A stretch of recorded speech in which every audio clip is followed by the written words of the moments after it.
Assalamualaikum warahmatullahi wabarakatuh. Ila hadratin Nabi Sayyidina Muhammadin sallallahu alaihi wasallam wa ala alihi wa azwajihi wa dhurriyyatihi wa ahli baitihi ajma'in.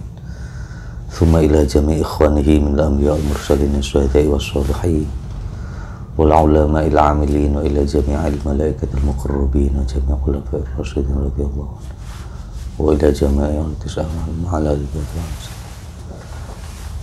Thumma ila abaina wa ummahatina wa ajdadina wa jaddatina wa liman lahu qawlun 'alaih wa li jami'il muslimin wal muslimat wal mu'minin wal mu'minat masyariq al-ardi wa maghribiha fi barriha wa bahriha wa nakhussu khususan la hadrati abina al-mahbub Syekh Dr. Kiai Haji Nur Muhammad Iskandar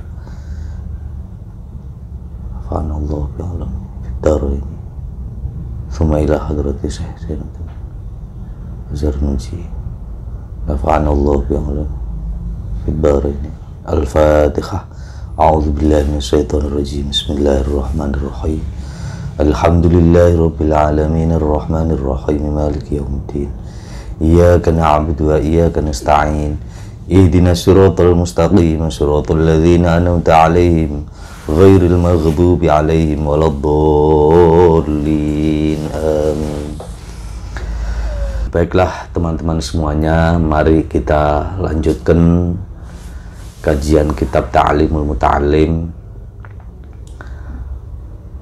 dengan nazam fasadun kabirun alimun mutahatiku wa akbaru minhu jahilun mutanasiku.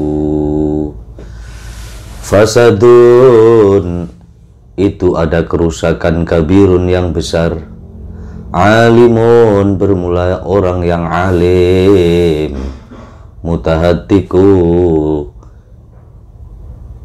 yang tidak mengamalkan ilmunya. Jadi mutahatik itu adalah bisa diartikan orang yang durhaka, karena ketika dia mempunyai ilmu dia tidak melakukan amaliyah itu sesuai ilmu yang dia miliki. Itu adalah bagian dari durhaka kepada Allah. Wa akbaru, dan itu lebih besar minhu daripada alimun mutahatik, jahilun bermula orang yang bodoh, mutanassiku yang melakukan ibadah tanpa berdasarkan ilmu. Jadi dari nazam ini bisa kita fahami bersama bahwa ternyata orang alim itu tanggung jawabnya besar, karena tidak hanya sekedar bagaimana dia menjaga ilmu yang telah dia dapatkan, akan tapi harus juga bisa mengamalkan ilmu yang dia miliki itu dalam kehidupan sehari-hari. Karena ketika dia melakukan sesuatu tapi tanpa ilmu yang dia miliki, maka itu adalah merupakan kerusakan yang besar. Nah, dan itu tentu harapan dari guru-guru kita adalah bagaimana kita bisa menjadi orang-orang yang ketika kita sudah memiliki ilmu, maka kita manfaatkan ilmu itu. Sekecil apapun ilmu yang kita dapatkan dari guru-guru kita itu, selama kita bisa menjaga dengan mengamalkan ilmu itu, maka disitulah nanti ridho dan kasih sayang Allah akan Allah berikan kepada kita. Dan menurut Sayyidina Abu Bakar, itu ketika orang yang alim akan tetapi tidak mau mengamalkan ilmu yang dia miliki itu, maka itu adalah bagian daripada sesuatu yang bisa menyebabkan rusaknya hati. Rusaknya hati seorang hamba itu, kalau menurut Sayyidina Abu Bakar itu, beliau mengatakan inna fasadal qulub an sittati asya, bahwa sesungguhnya rusaknya hati itu dari 6 perkara. Yang pertama adalah yudhnibuna biroja'it taubah, orang yang gemar melakukan dosa dan dia selalu berharap akan bertaubat kelak di kemudian hari.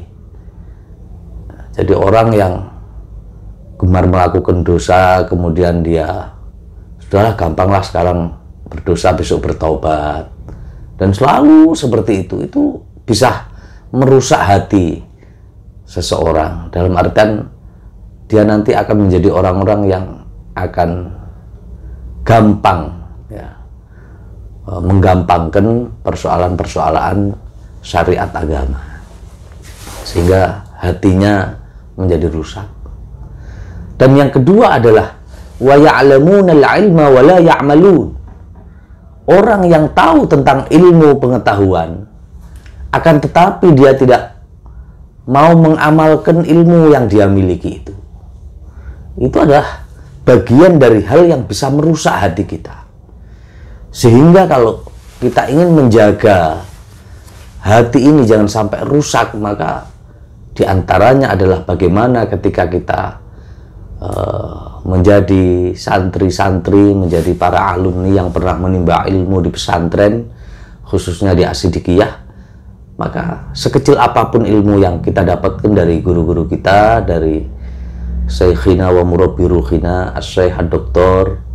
Al-Maghfurullah Kiai Haji Nur Muhammad Iskandar SQ, itu juga berusaha kita amalkan, sehingga di samping itu sarana untuk menuju kemanfaatan ilmu, itu juga dalam rangka kita menjaga agar supaya hati kita itu jangan sampai rusak seperti itu. Kemudian di antara yang masih berkaitan tentang rusaknya hati itu adalah wa ya'kuluna rizqallah wa la yashkurun. Orang yang memakan rizki dari Allah tapi tidak pandai bersyukur atas rizki yang Allah berikan itu adalah bagian daripada sesuatu hal yang bisa merusak hati kita. Dari sini maka sekecil apapun nikmat yang Allah berikan kepada kita, maka bagaimana kita bisa bersyukur terhadap nikmat yang Allah berikan kepada kita itu. Sebagaimana yang Allah firmankan dalam Al-Quran, wala tay'asu min rauhillah innahu la yai'asu min rauhillahi illal qaumul kafirun. Wala tay'asu, dan janganlah kalian berputus asa, min rauhillahi, dari nikmat-nikmat Allah, dari karunia-karunia Allah. Innahu, sesungguhnya keadaan itulah yai'asu, tidak akan berputus asa, min rauhillahi, dari nikmat-nikmat Allah, dari karunia-karunia Allah. Siapa? Illal qaumu, kecuali kaum al-kafiruna, yang kufur semuanya. Ya, jadi di antara tanda syukur itu adalah bagaimana kita bisa menjaga dan mengamalkan ilmu yang telah kita dapatkan dari guru-guru kita. Ya, wabil khusus dari Al-Maghfurullah As-Syekh Dr. Kiai Haji Nur Muhammad Iskandar. Huma fitnatun fil alamina azimatun liman bihima fi dinihi yatamasaku.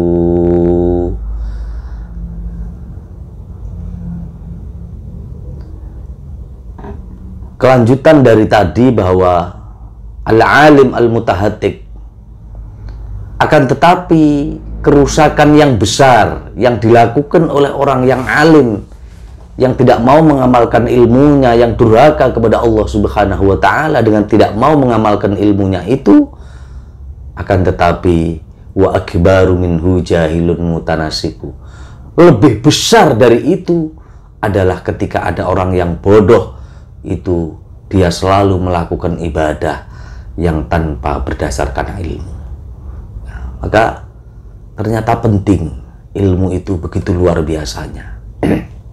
Ketika kita melakukan ilmu, melakukan ibadah yang tanpa dasar keilmuan, kemudian kita semangat melakukan ibadah itu yang tanpa berdasarkan keilmuan, maka itu sama halnya kita melecehkan hukum syariat Allah. Kenapa? Karena semua yang Allah perintahkan, ibadah yang Kanjeng Nabi ajarkan kepada kita itu semuanya ada berdasarkan ilmu. Tidak hanya serta-merta kita melakukan sholat hanya sekedar dengan mengangkat kedua tangan, kemudian rukuk, sujud, dan semuanya itu ada ilmunya seperti itu. Sehingga kenapa orang yang melakukan ibadah akan tapi tanpa berdasarkan ilmu, itu bagian daripada kerusakan yang lebih besar daripada orang alim yang durhaka kepada Allah Subhanahu wa taala. Na'udzubillahi min dzalik. Mudah-mudahan kita termasuk dan tergolong orang-orang yang semangat dalam belajar, walaupun kita sudah menjadi alumni-alumni, sudah tidak lagi berada di pesantren, akan tapi sarana untuk mendapatkan ilmu itu masih banyak di tempat-tempat yang lain dengan metode-metode yang lain. Mudah-mudahan dengan kesemangatan kita mencari ilmu dan kita menjaga dan untuk mengamalkannya, maka nanti ibadah kita termasuk ibadah yang berkualitas karena berdasarkan ilmu, dan kita bisa mengamalkan ilmu itu dalam aplikasi ibadah kita, sehingga bagian kita juga terhindar daripada orang-orang yang alimun mutahatik, orang yang tahu tapi tidak mau mengamalkan ilmunya, karena itu adalah bagian daripada durhaka kepada Allah Subhanahu wa taala. Mudah-mudahan nazm tadi bisa memberikan masukan yang baik buat diri kita, buat jiwa kita, sehingga ke depan kita betul-betul bisa mengaplikasikan semua ilmu yang telah diberikan oleh guru-guru kita kepada kita. Huma fitnatun fil alamina azimatun liman bihima fi dinihi yatamasaku. Huma, bermula keduanya, yaitu al-alim al-mutahatik, kemudian jahilun mutanasik, itu fitnatun, fitnah fil alamina, dalam alam semesta ini, azimatun, yang agung, liman, bagi orang, bihima, yang dengan keduanya, fidinihi, yang di dalam agamanya, man, yatamasaku, berpegang teguh atau mengikuti siapa man. Lah, apabila dalam kehidupan beragama kita, dalam konteks keagamaan kita, itu mengikuti yang kita jadikan rujukan, yang kita jadikan panutan, itu adalah dua orang itu, yaitu alimun mutahatik, orang yang alim tapi durhaka kepada Allah, dan orang yang jahil mutanasik, orang yang bodoh yang selalu beribadah tanpa berdasarkan ilmu. Maka itu adalah merupakan fitnah yang sangat besar, yang sangat agung, sehingga harus kita jauhi. Kita harus pinter-pinter mencari guru. Jangan sampai ketika kita sudah menjadi alumni, justru ketika kita mencari guru, kita salah, sehingga kita nanti tidak hanya sekedar ikut tersesat, tapi ketika nanti kita mengajarkan kepada orang lain, maka yang terjadi adalah dhullu fa'adhallu. Jadi kita sudah sesat dan kita akan menyesatkan kepada orang lain. Na'udzubillahi min dzalik. Mudah-mudahan sekali lagi kita bisa menjaga ilmu kita, bisa beribadah dengan berdasarkan ilmu, dan yang ketiga adalah bagaimana kita berhati-hati dalam mencari guru, mencari panutan dalam kehidupan kita, supaya jangan sampai kita salah di dalam taqarrub kepada Allah Subhanahu wa taala, dalam menjalankan ketaatan kepada Allah Subhanahu wa taala. Wallahu a'lam bissawab. Rabbi yassirli ya man tayassarna, ya sidana ya aini, qultu ultufli ya man talattafana, ya rabbana ya aini. Naam, syukran lillahi. Assalamualaikum warahmatullahi wabarakatuh.